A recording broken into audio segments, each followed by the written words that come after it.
Chapter 6 फ़ायदा 4 network का क्या फ़ायदा है। 1974 में जब मैं हवाई में ज़ेरॉक्स कॉरपोरेशन में काम करता था, मुझे एक प्रोडक्ट बेचने में मुश्किल आ रही थी जिसका नाम ज़ेरॉक्स टेलीकॉपियर था।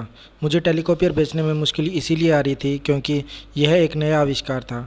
न सिर्फ यह तुलनात्मक रूप से एक नया प्रोडक्ट था, बल्कि आमतौर पर पूछा जाने वाला पहला सवाल यह होता था, अच्छा यह और किसके पास है। दूसरे शब्दों में, टेलीकॉपियर का तब तक कोई मूल्य नहीं था जब तक टेलीकॉपियर दूसरे लोगों के पास न हो, यानी दूसरे टेलीकॉपियर्स का नेटवर्क। आज ज़्यादातर लोगों ने टेलीकॉपियर का नाम नहीं सुना होगा, परंतु अधिकांश लोगों ने फैक्स मशीन का नाम ज़रूर सुना होगा। जब ज़्यादातर लोगों ने इस नई फैक्स मशीन का इस्तेमाल करना शुरू कर दिया तो टेलीकॉपियर का लाभ बढ़ गया और इन्हें बेचना काफ़ी आसान हो गया।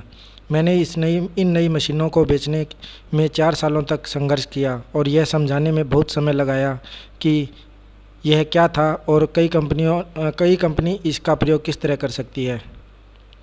आज यह मशीन हर बिजनेस और बहुत से घरों में है। आज घंटों तक टेलीकॉपियर के लाभ समझाने या समझने की कोशिश करने के बजाय लोग सिर्फ अपनी पसंद का मॉडल चुनते हैं। बहुत कम स्पष्टीकरण की आवश्यकता होती है, सिर्फ इतना बताना पड़ता है कि मशीन का प्रयोग किस तरह किया जाता है। इस चर्चा का सार यह है कि टेलीकॉपियर या फैक्स मशीन का मूल्य तब बढ़ा जब टेलीकॉपियर्स का नेटवर्क बन गया। इसीलिए यह अध्याय नेटवर्क की शक्ति या उसके लाभ के बारे में है। मैटकॉफ का नियम। रॉबर्ट मैटकॉफ उन लोगों में से एक हैं जिन्हें ईथरनेट की रचना का श्रेय दिया जाता है। उन्होंने हाल में प्रौद्योगिकी कंपनी 3 कॉम कॉर्प की स्थापना की है। उन्हें मैटकॉफ के नियम की परिभाषित करने का श्रेय भी दिया जाता है, जो इस तरह है, किसी नेटवर्क का आर्थिक मूल्य बराबर प्रयोग करने वालों की संख्या का स्क्वायर। सामान्य शब्दों में मैटकॉफ के नियम को हम इस तरह स्पष्ट कर सकते हैं, अगर दुनिया में केवल एक ही टेलीफोन हो तो इस अकेले फ़ोन का दरअसल कोई आर्थिक मूल्य नहीं होगा। जिस क्षण 2 टेलीफोन होंगे, मैटकॉफ के नियम के अनुसार टेलीफोन नेटवर्क के आर्थिक मूल्य का वर्ग हो जाएगा। अब नेटवर्क का आर्थिक मूल्य 0 से 4 हो जाएगा। तीसरा फ़ोन आ जाने पर नेटवर्क का आर्थिक मूल्य बढ़कर 9 हो जाएगा। दूसरे शब्दों में, किसी नेटवर्क का आर्थिक मूल्य अंकगणित के हिसाब से नहीं बल्कि घातांकों में बढ़ता है। नेटवर्क का आर्थिक मूल्य अंकगणित के हिसाब से नहीं बल्कि घातांकों में बढ़ता है। जॉन वैन टाइप का बिजनेसमैन। मेरे पिताजी की पीढ़ी में जॉन वैन सफलता का रोल मॉडल था। जॉन वैन उस कठोर व्यक्ति का प्रतिनिधित्व करता था जिसे काम करने के लिए किसी के सहयोग की आवश्यकता नहीं थी। यहाँ तक कि जॉन वैन महिलाओं के साथ भी मैं टार्जन तुम जैन जैसा व्यवहार करता था, जो उनके संबंधों का प्रतिबिंब था। इस दौर के टेलीविज़न कार्यक्रमों में लीव इट टू बियर जैसे कार्यक्रम आया करते थे, जिसमें वार्ड क्लियर बीवर के पिता काम पर जाते और जून क्लीवर बीवर की मां घर पर कर्तव्यनिष्ठ पत्नी की तरह उसका इंतज़ार करती, खाना बनाती, सफाई करती और जब तक कि उसके सपनों का शहजादा यानी उसका पति तनख्वाह लेकर घर नहीं लौटता। हालांकि 1950 के दशक में फिल्मों और टेलीविज़न कार्यक्रमों की कई चीज़ें बदल गई हैं, परंतु उस युग के कई पुराने बिजनेस विचार आज भी मौजूद हैं। आज भी मैं लोगों को यह कहते हुए सुनता हूँ, मैं बिज़नेस करने जा रहा हूँ और मैं इसे अकेले अपने दम पर करूँगा। मेरी राय में अपने दम पर काम करने का विचार जॉन वैन की तरह बिज़नेस करने का विचार है। मैंने पहले ही उल्लेख कर दिया है कि जब अधिकांश लोग कहते हैं कि वे अपने दम पर बिज़नेस करने जा रहे हैं तो वे अक्सर ई क्वाड्रेंट से बी क्वाड्रेंट में जाने के बजाय एस क्वाड्रेंट में पहुंच जाते हैं। आज एस क्वाड्रेंट जॉन वैन जैसे अपरिष्कृत लोगों से भरा पड़ा है। फ्रेंचाइजी एक नेटवर्क है। 1950 के दशक में एक नए किस्म का बिजनेस मॉडल उभरने लगा जिसे फ्रेंचाइजी के नाम से जाना जाता है। फ्रेंचाइजिंग की दुनिया में अधिक प्रसिद्ध नामों में मैकडॉनल्ड, वेंडी इत्यादि हैं। आज फ्रेंचाइजी लोकप्रिय है, परंतु 1950 में कई पुरानी विचारधारा के बिजनेसमैन जो जॉन वैन टाइप के बिजनेसमैन थे, फ्रेंचाइजी की आलोचना करते थे। कुछ तो उन्हें गैरकानूनी भी कहते थे। आज मैं दुनिया में जहां भी जाता हूं, मैकडॉनल्ड जैसे प्रसिद्ध फ्रेंचाइजी मुझे बीजिंग, दक्षिण अमेरिका और भी बहुत सुदूर स्थानों पर दिख जाते हैं। आज दुनिया ने फ्रेंचाइजी को गले लगा लिया है। सीधे सीधे कहा जाए तो फ्रेंचाइजी एक तरह का बिजनेस नेटवर्क है, एक ऐसा नेटवर्क जिसमें बहुत से मालिक होते हैं परंतु वे इकट्ठे काम करते हैं। आज हम सभी जानते हैं कि मैकडॉनल्ड्स के फ्रेंचाइजी के मालिक के पास उस अपरिष्कृत व्यक्ति की तुलना में अधिक शक्ति होती है जो अपना खुद का हैमबर्गर स्टैंड शुरू करता है। अगर मैकडॉनल्ड्स उस अपरिष्कृत व्यक्ति के स्वतंत्र हैमबर्गर स्टैंड के आसपास हो तो इस बात की संभावना है कि अपरिष्कृत आदमी का बिजनेस जल्द ही चौपट हो जाएगा, भले ही जॉन वैन बेहतर हैमबर्गर बना सकता हो। जैसा किसी भी नए बिजनेस के साथ शुरुआत में होता है, नई फ्रेंचाइजी तब तक बहुत लाभदायक नहीं होता जब तक इसकी तरह के बहुत से फ्रेंचाइजी न हो। मुझे पहले मेल बॉक्सेस एटसेट्रा याद है और मुझे हैरत होती थी कि यह क्या भला है। अचानक कंपनी ने बहुत सारे फ्रेंचाइजी खोलकर विस्फोटक विकास दर हासिल कर ली। यही स्टारबक्स के बारे में सही है। वर्षों पहले मैं इस अजीब से नाम वाली छोटी सी कॉफ़ी कंपनी के बारे में सुना जो सिएटल में कॉफ़ी की गाड़ियाँ चलाती थी। आज मैं जहाँ भी जाता हूँ मुझे स्टारबक्स दिख जाता है। न्यूयॉर्क में तो ऐसा लगता है जैसे स्टारबक्स हर चौराहे पर हो। हालांकि यह अविश्वसनीय वृद्धि मूल रूप से कंपनी के स्वामित्व स्टोर्स के द्वारा संभव हुई है, फ्रेंचाइजी के द्वारा नहीं। परंतु मैडकॉफ के नियम के काम करने का यह एक और उदाहरण है। मेरे पड़ोस में एक छोटी पैकेजिंग और मेल शॉप है जो सालों से बिजनेस में थी, परंतु जब मेल बॉक्सेस एटसेट्रा का फ्रेंचाइजी उसी शॉपिंग सेंटर में खुला तो उसका धंधा चौपट हो गया। कॉफ़ी की छोटी दुकान चलाने वाले के साथ भी यही हुआ। कॉफ़ी की छोटी दुकान बिजनेस से बाहर हो गई और स्टारबक्स से हार गई। हालांकि कॉफ़ी की छोटी दुकान पर बहुत बढ़िया कॉफ़ी मिलती थी। एक बार फिर मैंने यह पाया कि अपरिष्कृत व्यक्ति नेटवर्कर से हार जाता है। दूसरे किस्म का नेटवर्क बिजनेस। 1970 के दशक में एक नए किस्म का नेटवर्क बिजनेस विकसित होना शुरू हुआ। यह वही बिजनेस है जिसके बारे में यह पुस्तक है। यह नेटवर्क बिजनेस, जिसे आज नेटवर्क मार्केटिंग के नाम से जाना जाता है, बिजनेसों के फ्रेंचाइजी नेटवर्क के बजाय यहाँ पर व्यक्तियों का फ्रेंचाइजी नेटवर्क काम करता है। दूसरे शब्दों में एक व्यक्तिगत फ्रेंचाइजी। इस नए किस्म के नेटवर्क बिजनेस की तब काफ़ी आलोचना हुई जब यह लोकप्रिय हो रहा था और लाखों करोड़ों लोग इस बिज़नेस में दाखिल हो रहे थे। इस बिज़नेस की आज भी आलोचना हो रही है, परंतु इस आलोचना के बावजूद नेटवर्क मार्केटिंग उद्योग फ्रेंचाइजी और पारंपरिक बड़े उद्योगों की तुलना में ज़्यादा तेज़ी से बढ़ रहा है। अधिकांश लोग नेटवर्क मार्केटिंग के तीव्र विकास को इसीलिए नहीं देख पाते क्योंकि नेटवर्क मार्केटिंग ज़्यादातर मामलों में एक अदृश्य बिजनेस है। मैकडॉनल्ड्स या स्टारबक्स के विज्ञापन चिल्ला चिल्ला कर अपना नाम बताते हैं, जबकि ज़्यादातर नेटवर्क मार्केटिंग फ्रेंचाइजी घर या छोटे ऑफिस से अपना काम करते हैं। इससे भी बड़ी बात यह है कि कई सफल नेटवर्क मार्केटिंग फ्रेंचाइजी अधिकांश फ्रेंचाइजों से बहुत ज़्यादा पैसा कमाते हैं। अब बड़ा बिजनेस नेटवर्क मार्केटिंग बिजनेस में है। इस पुस्तक की शुरुआत में मैंने कुछ प्रोडक्ट या सेवाओं की सूची बताई थी जो नेटवर्क मार्केटिंग के वितरण तंत्र द्वारा प्रदान किए जाते हैं। इस सूची में कानूनी सेवाएं, टैक्स सेवाएं, टेलीफोन सेवाएं, सौंदर्य प्रसाधन, विटामिन, कपड़े और यहाँ तक कि रियल एस्टेट भी शामिल है। जब से मैंने अपने दिमाग के बंद दरवाजे को खोला है तब से मुझे city bank, AOL, time Warner और बर्कशायर हैथवे जैसे कई बड़े कॉरपोरेशनों के बारे में मालूम चला जिनके नेटवर्क मार्केटिंग बिजनेस चल रहे हैं। एक बार मैंने अपना दिमाग खोला तो मैंने यह महसूस किया कि मैं नेटवर्क मार्केटिंग की आलोचना उन लोगों के मुंह से सुन रहा था जो लोग इस बिज़नेस में ही नहीं थे। मैं इस बिज़नेस को देख नहीं सकता था क्योंकि यह दरअसल एक व्यवहारिक बिजनेस है, जिसका मतलब यह है कि यह अदृश्य है। मैं इस उद्योग के विकास को नहीं देख सकता था। मैं पुरानी शैली के बिजनेसमैनों या जॉन वैन टाइप के बिजनेसमैनों की शिकायतें ही सुन सकता था।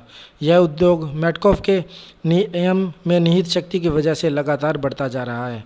मैडकॉफ के नियम की शक्ति का दोहन करें।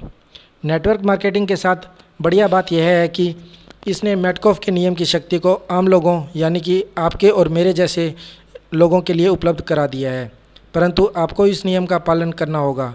अगर आप नियम के सिद्धांत का अनुसरण करेंगे तो नेटवर्क मार्केटिंग कंपनी में शामिल होने से ही एक अच्छी शुरुआत हो जाएगी, परंतु सिर्फ शामिल होने से ही आप इसकी शक्ति का दोहन करने का समर्थ नहीं हो जाएंगे।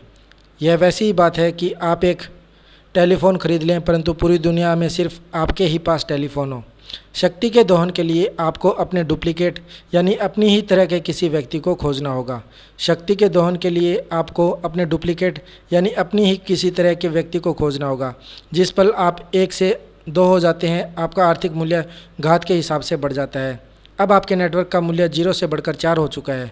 जिस पल आप 3 हो जाते हैं आपके नेटवर्क का आर्थिक मूल्य 4 से बढ़कर 9 हो जाता है। अगर आपके द्वारा लाए गए दोनों लोग दो और लोगों को नेटवर्क में शामिल कर लेते हैं तो आपके नेटवर्क का आर्थिक मूल्य ऐसे रॉकेट की तरह दिखने लगेगा जो चांद की तरफ उड़ने वाला हो। अंकगणित की मान से कड़ी मेहनत करने के बजाय आपका आर्थिक मूल्य घातांकों में बढ़ता है। यही नेटवर्क बिजनेस की शक्ति और लाभ है। इस बात की काफ़ी संभावना है कि समय के साथ एक सफल नेटवर्क डॉक्टर, वकीलों, अकाउंटेंटों जैसे प्रोफेशनल लोगों और अन्य अपरिष्कृत लोगों की तुलना में ज़्यादा पैसे कमा सके। इस अंतर और शक्ति को मैडकॉफ के नियम द्वारा समझाया गया है, जो नेटवर्क मार्केटिंग बिजनेस का एक बहुत महत्वपूर्ण लाभ है। पूर्व के अध्याय में मैंने नए दोस्तों के लाभ के बारे में चर्चा की थी। आप थोड़े समय का निवेश करें और उन्हें पहले कैश फ्लो क्वाड्रेंट के बारे में समझाइए और उनसे पूछें कि आप किस क्वाड्रेंट में अपना समय निवेश करना चाहेंगे। इसके बाद अगर आप उन्हें मैडकॉफ के नियम की शक्ति समझाएं तो मेरा विश्वास है कि सामने वाला व्यक्ति आपके द्वारा प्रस्तुत बिजनेस अवसर के बारे में ज़्यादा सकारात्मक होगा। आप इस तथ्य को भी स्पष्ट कर सकते हैं कि नेटवर्क मार्केटिंग आज दुनिया की सबसे तेज़ी से बढ़ रहा बिजनेस मॉडल है। हालांकि वे इसे इसलिए नहीं देख सकते क्योंकि यह व्यवहारिक या अदृश्य है। नेटवर्क मार्केटिंग बिजनेस बनाना बस पुराने और नए दोस्तों की तलाश करना है जो उसी दिशा में जाना चाहते हैं जिस दिशा में आप जाना चाहते हैं। इसे इस तरह देखें जैसे आप गणित का कोई सवाल हल कर रहे हों। हम मान लेते हैं कि आप 10 लोगों को 10 नए दोस्तों को इस बिज़नेस में लाते हैं। आपके नेटवर्क का मूल्य अब 10 नहीं बल्कि 100 हो गया है। अगर उन 10 लोगों में से हर व्यक्ति भी 10 लोगों को बिज़नेस में लाता है तो आपके बिज़नेस का मूल्य आसमान छू लेता है। जैसा मैंने इस पुस्तक की शुरुआत में कहा था, जब मैं पहली बार 1970 के दशक में बिज़नेस अवसर की मीटिंग में गया था तो मैंने नेटवर्क मार्केटिंग की तरफ से अपने दिमाग का दरवाज़ा बंद कर लिया था। मैंने अपने दिमाग का दरवाज़ा बंद कर लिया था। मेरी आंखें देख नहीं सकती थी, इसीलिए मैंने उस बिज़नेस अवसर की शक्ति को महसूस नहीं किया जो मेरे सामने खड़ा था। आज मैंने रोशनी देख ली है। अगर मुझे एक बार फिर से शुरू करने का मौका मिले तो मैं पुरानी शैली का बिज़नेस बनाने के बजाय मैं नेटवर्क मार्केटिंग बिज़नेस बनाना शुरू करूँगा। कम लागत का एक बेहतर विचार। नेटवर्क मार्केटिंग बिज़नेस बनाने के बजाय पुरानी शैली के बिज़नेस बनाने में मैंने लाखों डॉलर खर्च किए और कई बार लाखों डॉलर गंवाए।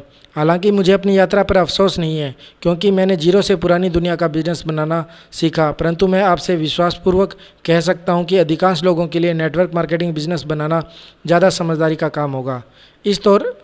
खास तौर पर यदि आपके पास पुरानी शैली का बिजनेस बनाने के लिए या किसी प्रसिद्ध फ्रेंचाइजी खरीदने के लिए लाखों डॉलर न हो। सीधे कहा जाए तो नेटवर्क मार्केटिंग बिजनेस जिसमें प्रवेश की लागत कम है और जिसके प्रशिक्षण कार्यक्रम अद्भुत हैं, एक बेहतरीन विचार है। यह एक ऐसा विचार है जिसका समय आ चुका है। नेटवर्क मार्केटिंग बिजनेस का विस्फोट पूरी दुनिया में हो रहा है। आपको सिर्फ इतना करना है कि आप अपने दिमाग का दरवाज़ा खोल दें और इसके बाद आप इसे देख पाएंगे। आप इसे अपनी आंखों से नहीं देख सकते क्योंकि देखने के लिए बहुत कम है।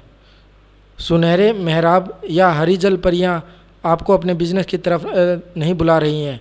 नेटवर्क मार्केटिंग बिजनेस का दुनिया में भर में विस्फोट हो चुका है और बहुत थोड़े लोग ही इसे देख सकते हैं। नेटवर्किंग का भविष्य। हालांकि बिजनेस बहुत ज़्यादा फैल गया है, परंतु आज नेटवर्क मार्केटिंग बिजनेस में प्रवेश करने का सही समय आ गया है। मैं ऐसा क्यों कह रहा हूँ? मैं ऐसा इसीलिए कह रहा हूँ क्योंकि दुनिया अब इस विचार को मानने लगी है कि औद्योगिक युग समाप्त हो चुका है और अब हम आधिकारिक रूप से सूचना के युग, इंफॉर्मेशन एज में प्रवेश कर रहे हैं। जनरल इलेक्ट्रिक और फोर्ड मोटर कंपनी जैसे बड़े बिजनेस औद्योगिक युग के बिजनेस हैं। मैकडोनल्ड जैसे फ्रेंचाइजी संक्रमण काल के बिजनेस हैं जो औद्योगिक युग और सूचना युग के संक्रमण काल में उभरे। नेटवर्क मार्केटिंग बिजनेस वास्तव में सूचना युग के फ्रेंचाइजी हैं, सिर्फ इसीलिए क्योंकि अधिकांश नेटवर्क मार्केटिंग बिजनेस भूमि, फैक्ट्रियां और कर्मचारियों के बजाय सिर्फ सूचना या जानकारी के आधार पर चलते हैं। जब मैं बच्चा था तो मेरे माता पिता हमेशा कहते थे, स्कूल जाओ, अच्छे नंबर लाओ ताकि तुम्हें अच्छी तनख्वाह वाली नौकरी मिल सके जिसमें तुम्हें सारी सुख सुविधाएं मिले। यह औद्योगिक युग की सोच थी। मेरे माता पिता सचमुच नौकरी की सुरक्षा, कंपनी पेंशन, मेडिकल केयर और सरकारी सामाजिक सुरक्षा इत्यादि में विश्वास करते थे। यह सब विचार औद्योगिक युग के पुराने विचार हैं।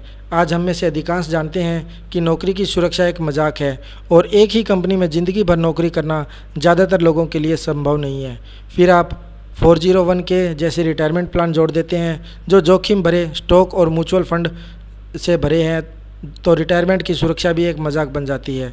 आज लोगों को नए विचारों और नए सिस्टम की ज़रूरत है जिनके द्वारा वे उस आर्थिक सुरक्षा को पा सकें जो कभी हमारे माता पिता के पास थी।